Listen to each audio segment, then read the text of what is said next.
Ever wondered what the real cost of convenience is in our digital world?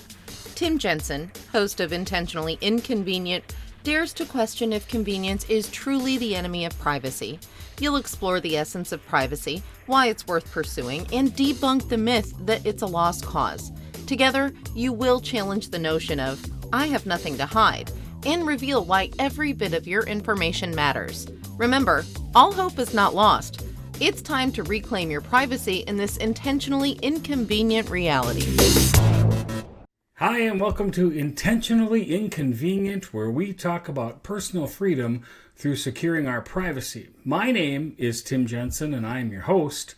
In our last episode, we discussed all about two-factor authentication, multi-factor authentication.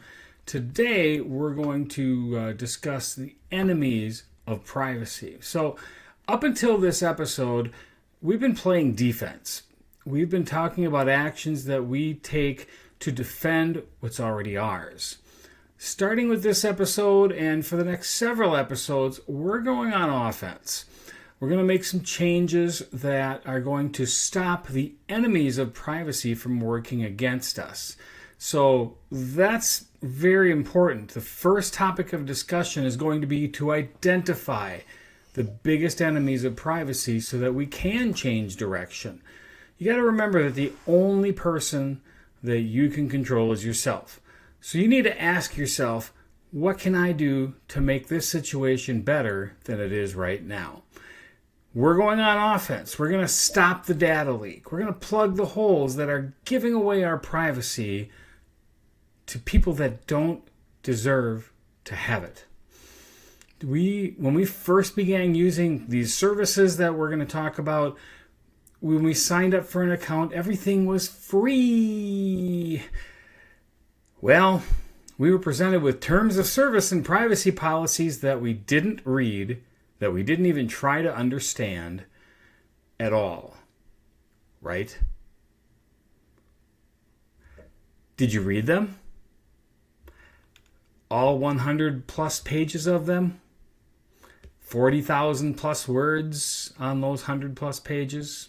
Did you read them? Did you try to understand them? Nope. We laughed to ourselves. We scrolled down to the bottom of the page and we just clicked accept or okay or whatever it is that button allowed us to get in. Didn't you? I did. I'm sure you did too. If you actually read it the first time, wow, that probably took you a long time. That probably took you hours before you could even begin to use the service. I mean, that's not even fair. It's designed for you not to read it and to just sign away all your rights right away. Bet you wouldn't do that. Well, it doesn't matter. Let's move on. Don't feel bad. We all did it, and that's how we got into this mess. Now we got to go on offense and dig ourselves out. It's going to probably cost you some money if you want to do it the way that I'm recommending. It cost me some money. In the long run, I want you to remember that privacy is not free, that it actually will cost you less than if you paid a little up front to protect your privacy than if you gave away your privacy, because that's not measured in dollars. It's measured in intangibles that you need to protect. So protect your freedom, to protect your liberties in this country of ours in the United States where I live. Privacy is not free. Let me ask you, when you got the place that you live in, whether you're renting or buying, did you pay to put the locks on the doors or the curtains on the windows? More than likely it's included in the price. Whether you bought it or whether you're renting, it's included. Somebody had to pay for that. And then that price got passed along to you. And each and every month that you live there, you pay for it if you still have a mortgage or if you're paying rent. And if you don't have those things, you pay for them with your lack of privacy. Because you don't have curtains, you don't have locks on your doors. And I don't know about you, but I would never live in a house that didn't have locks on the doors and curtains on the windows. Just wouldn't do it. So I'm going to try to convince you that really there was a price for these services that you signed up for. But it wasn't in dollars and cents. It was in personally identifying information. So let's go to what I think is the top four, the big four. I'm just going to start with the first one that came to mind when I thought about it. And I've discussed this in a previous episode, and that's Alphabet Company, or Google. So Google has this idea of doing this all-in-one concept. So you can get email, and I read this list on a different episode, but I'm going to read them again because I think it's important for you to understand all the different things that you can get, pretty much all of them for free, except maybe you have to buy a piece of equipment. But the free is just in dollars and cents. It's not in your personally identifying information. So keep that in mind. But you can get email, GPS, your location services, directions, your calendar, your web browser, your search, that was their very first product, media, so like an Echo, or no, whatever their speaker's called. I can't remember what it is, but it doesn't matter. Media, advertising, you can advertise with Google, communications and publishing, productivity, statistics for your business tools, healthcare tools, developer tools to build websites for your business, security tools like a camera, security cameras, operating systems for your computer, your phone in particular, Android is what I'm thinking of.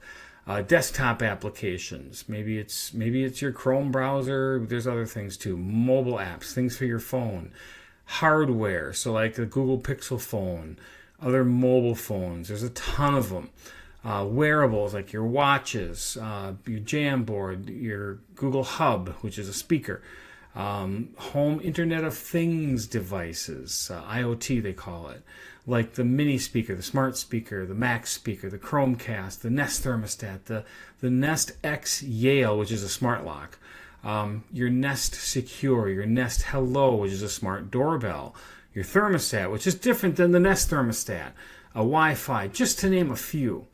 Your Pixel earbuds, your Pixel tablet, your Pixel laptop, your Chromebook, and other services like Cloud, Google Fi, which is a cell phone, or voice over IP actually, your public DNS, Firebase, Cast, Pay, YouTube TV. There's just a ton of things that they put in this all-in-one environment that you just need to sign up for one account for.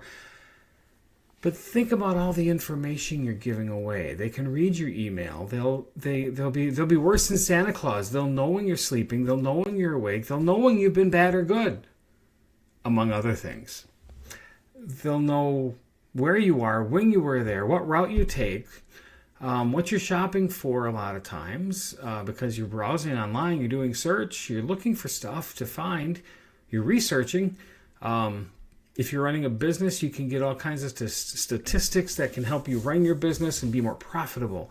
You probably have used Chrome browser at one time or another. You might even own a Chromebook, which is all that is an internet machine. But all that information is tracked, but it's not just tracked, it's stored in a permanent record. If Google knows more about you than you do, or if Google knows more about you than your family does, what could possibly go wrong? To me, that's a problem. No one company should know that much about me. Moving on. Meta.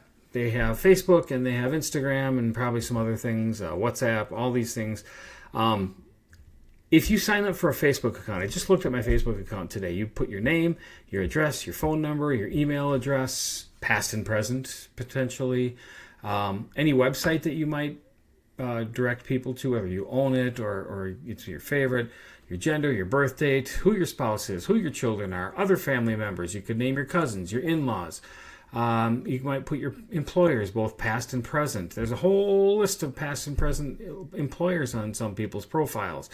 Where did you graduate from, both high school and post-high school? What's your major course of study if you were in college or in tech school? Your current city, your past cities, including your hometown. Some of that stuff is also stored at credit bureaus. What could possibly go wrong if you just publicize that for anybody to see? Or even just give it to Meta. Let's say that you lock it down so that only me can see it. Well, guess what? It's not just only you. Meta knows that too. They're about as bad as Santa Claus, and probably more creepy. Your life events, when you got married, when you got divorced, when you had kids, when this, when that, all this stuff is transmitted and stored on a permanent record. Microsoft. Let's say you have a Windows operating system. Everything that you do on your computer is monitored, uploaded, and stored. Office 365 is a lot different than what Word used to be and, Office 97 or Office 95 or whatever. Now they want you to store it on their servers, but that's convenient because now you can access it from anywhere. Well, guess what? So can they. And it's stored in a permanent record. And that information is attached to you because you signed up for an account. When I got my latest laptop, I got home, I charged up the battery knowing that the battery is probably dead. That's typically how devices come, electronic devices come that way. And I turned it on, and the first thing it wanted to do was do setup. So after I charged up the device so that the battery was fully charged, turned it on, and I was going to set it up, I got a Windows 10 device. The very first thing that Microsoft did was update me to Windows 11, and I didn't consent. I didn't want to do that. I didn't want to upgrade to Windows 11, and it forced it on me. It made me do it. It didn't give me any control. I clicked the mouse and I clicked the keyboard and nothing happened. I couldn't stop it. It happened without my consent. There's a big difference between Windows 10 and Windows 11 as far as data collection goes, and you can bet that that's what they wanted. I specifically, intentionally purchased a computer that had Windows 10. That's what I wanted. But Microsoft wanted me to have Windows 11, and that's what they did. Okay, sorry, I shouldn't have complained to you about that, but it was just a frustration. Every keystroke that you type on these machines, whether you hit submit or not, a lot of them are saved on a lot of these operating systems. The documents that you create are uploaded and stored. The internet activity, if it's their browser, is stored, and it's a permanent record. The software that you use, they know every piece of software that you use because it's on their machine, and they send that information back to the mothership. Your serial number of your device is sent back. They know where you bought it, when you bought it, pretty much everything there is to know about it. What might they do with that information? Who knows? But all this information can be tied back to you. And guess what? Law enforcement can subpoena that information from the company that you purchased it from or from Microsoft and do an end around on the Fourth Amendment of the Constitution, which prohibits unreasonable searches and seizures because these other companies will sell it to them. Moving on. Amazon. This is the fourth and the last one I'm going to talk about by name specifically. Amazon has a record of all the things that you buy, and it goes back as long as you've been with Amazon. It shows how frequently you buy them. It shows your repeat purchases on products that are renewable resources, things that you use up and reuse again. They save where you ship them. They save what you returned, how you returned it, when you returned it, if you returned it, how you paid, what you searched for. Amazon's one of the biggest search engines in the world, as is YouTube, as is Facebook, and any other big tech company like X.com, Twitter.com, LinkedIn. You can do searches on all those websites and find out all kinds of information. And it's all out there in the public domain for free. What you search for on Amazon. They want to know what you're looking for. Even if you don't buy it, the things that you search for is all recorded on a permanent record. There's a theme here. Alexa, they can monitor your sound with that device, provided by Amazon. Doorbells and surveillance cameras that you might use. There's a lot of them that Amazon has gone out and just purchased the company, and now it's an Amazon company. And they've got in trouble for having employees accessing cameras at inappropriate ways. Another thing that your searches on Amazon does is it establishes your priorities, your habits, what you like, what you don't like, what you're looking for, how frequently you look, the time and date and the frequency. All that is stored on a permanent record. Do you see the pattern here? Other things, these are not specific to any one company, but your cell phone and all of the applications that are with it. They send off all kinds of personally identifying information to various companies through the applications, through your service provider. Number one thing, the thing you cannot change unless you change your device, is called an IMEI, or an International Mobile Equipment Identity, the serial number. Notice the last word, identity. It identifies that phone from every other phone in the world, the IMEI, International Mobile Equipment Identity. You can't change this until you change your device. Your SIM, which is Subscriber Identity, do you hear that word? Identity Module. This identifies you and your cell carrier to the cell network. Your phone number, your MDN as it's called in the industry, Mobile Directory Number. And there's also a second one, a Mobile Identification Number, MIN. Those two numbers are both 10-digit numbers, and they both are sent whenever you make a phone call, along with your IMEI and your SIM number, your Subscriber Identity Module number. All that information has to line up at the cell phone company, or they won't put that phone call through. But did you catch that? You're transmitting all four of those numbers every time you make a phone call. Every time you connect for data service to the cell tower, you're transmitting all four of those pieces of information. IMEI, SIM, MDN, and MIN. If they don't match, it doesn't go through. Accounts that you create with each company all take data from you. They'll for each application on your device. It's hard these days to find an application in an app store that doesn't require you to set up an account. And every time you set up an account, I want you to remember these two words: data collection. Every account that you create with every phone app that you create, that you have on your phone, equals data collection. It's rare to find an app that doesn't require an account in order to use it. A few episodes ago, I talked about the scale that I use. Every Friday morning, I step on the scale. It would not record my weight without me turning on location services. Well, why does my scale need my location? It's not like I'm on the moon where gravity is different. I'm right here in my house. They're collecting information. And because I have an account, it uploads it. Because I'm diabetic, I have to take readings of my blood sugar regularly. And the accounts on a lot of these apps will require an account, and it uploads all that information, to protect you and to save it for you so you can access it later in case your phone dies or whatever. Well, but did you read the terms of service and privacy policy of those? Oh my goodness. There's a lot more information than just your blood sugar numbers that gets transmitted and sold. I read the privacy policy and I read the terms of service on some of these. It gets sold.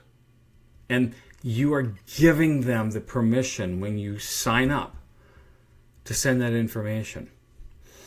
Any accounts that you create, the location, the IP of your home internet while using your Wi-Fi, connected devices like your Bluetooth devices, it's identified, and it lets other companies know what Bluetooth devices you use, how long you use them, what you're using them for, what are you listening to. All that information is transmitted. Biometrics, your fingerprint, your facial recognition, maybe even a retinal scan. Who knows? But it's all being transmitted. Sensors. It senses movement types. It senses the time that you move the device. Remember, it's a mobile device. The dates, the distances, the directions, the time zone, the GPS location. It transmits the make and model of your device. Why do they need to know that? Well, different makes and models do different things, yes, but why do they need to know that? They don't need to know that, but you signed off on it, and I signed off on it. Your battery levels, your habits. Your cell phone is a data collection panacea. It's amazing how much information that these big tech companies can get from them. Data miners, then big tech sells the information to data miners, data brokers. Metadata is something that sounds innocent, but it can easily be tied back to you and your habits. Why? Because you transmit your IMEI every time you connect to the cell towers. I would guess, and I don't know this for sure, but I would guess that it transmits through your Wi-Fi too. Metadata sounds innocent, but it can easily be tied back to you and your habits. Remember that your cell phone sends all kinds of pieces of information and ties them together into one nice big package in a permanent record, in a database. It won't take much for someone to store it and tie it back to you. Maybe they might not get all the information, but it wouldn't take long. Other enemies of privacy. We're going to move on here. Friends and family are very innocent and they're well-meaning, and people want to be helpful. Friends and family easily give out information about you that you would rather not give out. You have no control over this. Schools are getting better about privacy and not giving out information, not giving out names of kids and parents, and that's fantastic. But our friends and family sometimes can do that. GPS gives out all kinds of information. Here's one that you hear about on a regular basis, might even be a daily basis. Data breaches. Things that companies have that they try to control access so that the wrong people don't get in, but somehow hackers get in. They collect the data, they send it off to the mothership, and maybe they'll then encrypt it and ask for a ransom, but they've already got the information long before the ransomware hits. So data breaches are a huge enemy of privacy. The company that you work for, and we're going to talk about how to combat against data breaches to the best of your ability. It's not always possible, but many times it is. The company you work for may give out your personal information. You don't know that. I mean, they're supposed to protect it, and they may. But again, a data breach from a company that you work for, probably it's going to go somewhere. Your vehicles. The new vehicles these days have so many sensors, and they all phone home to the mothership. Did you know that if you have a new vehicle, like 2016, 2018 or after, if it was manufactured after that time, it probably has a SIM card? Why does a car need a SIM card? Well, it's collecting data and it's sending it back to the mothership. Did you know that these automobile manufacturers now make just as much or more money selling your data as they do selling the car? Look it up. Any device that you own can be connected to the internet, can be an enemy of privacy. Customer loyalty clubs. You sign up so you can get discounts at that grocery store or gas station or retail store of any kind. Customer loyalty clubs are attractive. I have accounts that are customer loyalty clubs, and they track your purchases, the date, the time, the place, all that stuff, so they can sell you more stuff that caters to your needs and priorities and desires. But you can bet they're doing more with that information than you think. Any website that requires you to create any account at all in order to use that website or app is an enemy of privacy. Any phone app that requires you to create an account to log in. Your ISP can be an enemy of privacy. Your DNS on your modem. Your Wi-Fi can be an enemy of privacy. And here's the one that I waited until the very last to discuss. Yourself. You can be the biggest enemy of your privacy by what you do and don't do.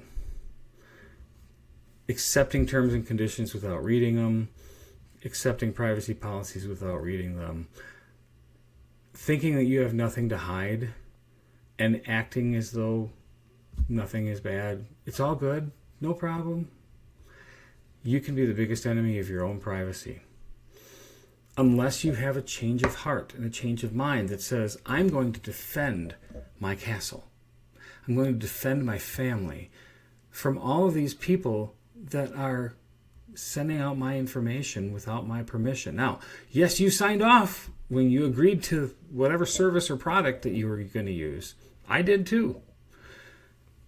What we're going to talk about from now for the next several episodes are things that you can do to change direction, to stop using Google, to stop using social media, or at least maybe you're not going to stop it. Maybe that's a little extreme, but at least reduce your dependency on it. Change your email provider. I know that's a hassle. It's a pain in the rear. And it takes time. It's taken me over a year to de-Google my life, to remove Google, or more importantly, to remove my dependency from Google. And yet here I am on a podcast, on YouTube, which is a Google product, on Spotify, on Apple, and so forth, and I get it. I have to reach the people in order to get the message out. But we can reduce what we use those services for, and we can do a better job in anonymizing our information and preventing the transmission of that information. Certainly, we're going to slow down their ability to read my email and to read my personal calendar and to know my location at all times and my movements and my GPS. We're going to shut the data hose off. Some cases we're going to shut it to a trickle. Some cases we're going to shut it off completely. But you have to know who your enemy is before you can fight the battle. And so I want you to remember these concepts. Accounts equals data collection. Google, Facebook, Instagram, Amazon, Microsoft, data collection, for sure. There are alternatives to every single one of those services. And in the next episode, we'll start talking about some of those things. For now, I just want to give an overview on the enemies of privacy and what we need to do to identify who that is and what we can do about it.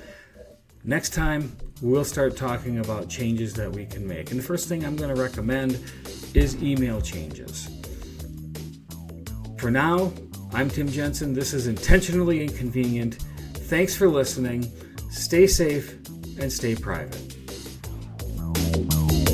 That's all for now from Intentionally Inconvenient, leaving you with a challenge to question the cost of online convenience. If you want to keep learning, subscribe on Spotify and Apple Podcast. Your reviews and 5-star ratings help reach more listeners. Until next time, remember, your privacy is never a lost cause. Stay safe, stay private.